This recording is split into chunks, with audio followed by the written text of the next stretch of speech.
दोस्तों, 5वीं शताब्दी में जब लोगों को सोना देखने को भी नहीं मिलता था, तब भारत के पास सोने के घर, बर्तन और महल हुआ करते थे।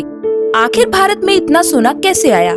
काफी इतिहासकारों का मानना है कि भारत के पास पारस पत्थर था, एक ऐसा पत्थर जो किसी भी लोहे की वस्तु को सोने में बदल देता था।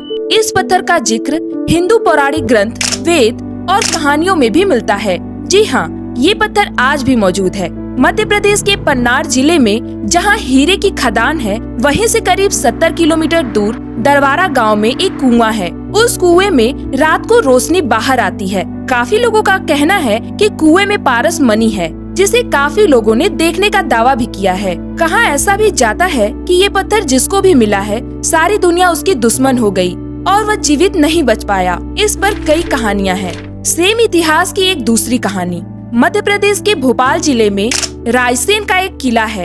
कहा जाता है कि रायसेन के राजा के पास ये पत्थर मौजूद था, जिसके वजह से काफी युद्ध लड़े गए। जब राजा को लगा कि वो अब इस बार युद्ध हार जाएंगे और पारस पत्थर की रक्षा नहीं कर पाएंगे, इसीलिए उसने पारस पत्थर को किले के तालाब में फेंक दिया।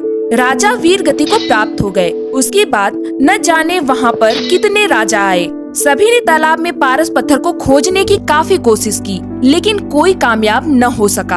आज भी रात को उस पत्थर को ढूंढने वहाँ जाते हैं, जिसमें से काफी लोगों का मानसिक संतुलन खराब हो गया है और काफी लोग पागल भी हो गए हैं। ये इसलिए हुआ क्योंकि उस पत्थर की रखवाली एक जिन करते हैं। काफी लोग तंत्र मंत्र और काला जादू की हेल्प लेते हैं और महल में आज भी खुदाई करते हैं। रायसेन के किले के तालाब में आज भी कुछ जगहों पर सोना मिलता है, लेकिन पत्थर आज तक किसी के भी हाथ में नहीं आया।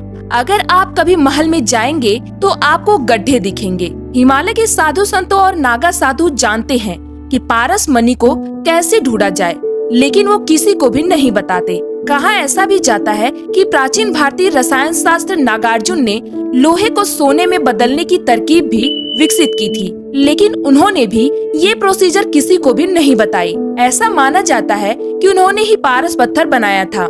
यदि हिंदू कथाओं की हम माने तो ये पत्थर भगवान विष्णु के पास था, जिसको एक साधु ने वरदान में मांगा था और उस पत्थर से उसने काफी धन और ताकत कमाई, पर उसको उसके धन पर अहंकार हो गया, जिसकी वजह से उसे वह पत्थर छीन लिया गया। कुछ लोगों की माने तो कैलाश पर्वत पर भगवान शिव जिस पत्थर पर पैर रखते थे वो पारस मणि था, क्योंकि यह सब महादेव के चरणों के धूल के बराबर है।